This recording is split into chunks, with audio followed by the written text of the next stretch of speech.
জনগণ আপনাদেরকে সংসদে গিয়ে পিটাইতে পারে। আপনারা আমাদেরকে বোকাচোদা ভাইবেন না যে আমরা একটি গণ অভ্যুত্থান ঘটিয়েছি এই বাংলাদেশের স্বার্থে।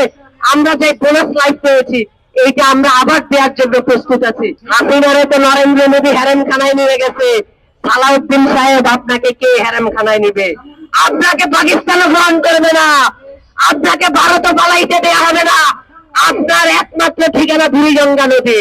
৭২-এর সংবিধান, ৭২-এর তথাকথিত মহান সংবিধান, এইটার শুরু হয়েছে মূলত ৬২ আইনের যে সংবিধান আছে সেখান থেকে, এবং সেটা ৬২-তে শুরু হয় নাই। আপনাদের ওই যে ৩৫-এর যে ভারত শাসন আইন আছে, মূলত এই ৩৫-এর ভারত শাসন আইন থেকে আমাদের এই ৭২-এর সংবিধানের সূচনা। তো তাহলে ৩৫-এর যে সংবিধান সেইটা প্রণয়ন কারা করেছিল এইটা আর বলতে বাকি নেই। তাহলে এই ৭২-এর সংবিধানের মধ্যে আসলে এত মধু কোথায় থেকে আসলো যে ৩৫-এর পরে ৬২, ৬২-র পরে ৭২, তারপরে আজকে ২৬ সাল পর্যন্ত এই সংবিধানের মধু এখন পর্যন্ত শেষ হয় না। কারণ এই সংবিধানে যেই যায়, ক্ষমতায় যেই যায়, সেই মধুকে আর ছাড়তে চায় না। কিন্তু যখন যেই বিরোধী দল থাকে প্রত্যেকেই বলে যে এই সংবিধান আর থাকবে না। যে সালাউদ্দিন সাহেব তিনি নাকি গুম ছিলেন, আমরা বিশ্বাস করি যে তিনি গুম ছিলেন, কিন্তু যখন দেখি এই সালাউদ্দিন সাহেব গুমের অধ্যাদেশ নিয়ে টাল্টি পাল্টি করেন, তখন জনগণের সন্দেহ তৈরি হয় যে আপনি আসলেই গুম ছিলেন কিনা, নাকি শিলংয়ের কোন রেস্ট হাউসে ছিলেন।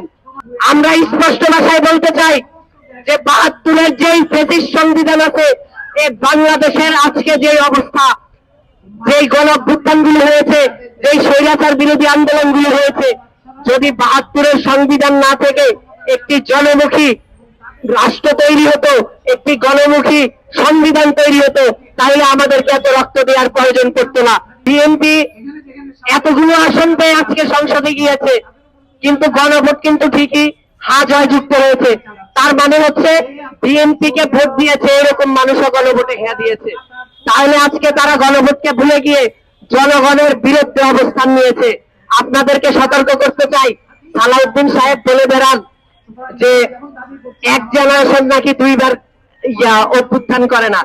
তাহলে ৬৯-এর গণ অভ্যুত্থান যারা ঘটিয়েছে তারাই কিন্তু ৭২ সালে মুক্তিযুদ্ধ করেছে, অস্ত্র ধরেছে। আপনারা আমাদেরকে অত বোকাচোদা ভাইবেন না যে আমরা একটি গণ অভ্যুত্থান ঘটিয়েছি এই বাংলাদেশের স্বার্থে। আমরা যে বোনাস লাইফ পেয়েছি এইটা আমরা আবার দেওয়ার জন্য প্রস্তুত আছি। ফলে আপনারা যে ক্ষমতার মধু পেয়েছেন, এই ক্ষমতার মধু আপনাদেরকে বেশি দিন সুখ দিবে না, ওই চিন্তা আপনারা করিয়েন না। অতি সত্বর আমরা মনে করি যে জনতার পক্ষে দাঁড়ান, জনতার পক্ষে অবস্থান নিন। না হয় হাদিমের ভাষায় বলতে চাই যে জনগণ আপনাদেরকে সংসদে গিয়ে পিটাইতে পারে। আপনারা ক্ষমতার মস্তকে বসে থাকবেন, কোন একদিন আইসে দেখবেন যে আপনার অফিসের সামনে হাসিনার মতো হেলিকপ্টার চলে আসছে। কিন্তু দুঃখজনক হইলেও সত্যি, হাসিনারে তো নরেন্দ্র মোদী হেরেমখানায় নিয়ে গেছে, সালাউদ্দিন সাহেব আপনাকে কে হেরেমখানায় নিবে? আপনাকে পাকিস্তানও গ্রহণ করবে না, আপনাকে ভারতও পালাইতে দেওয়া হবে না। আপনার একমাত্র ঠিকানা বুড়িগঙ্গা নদী।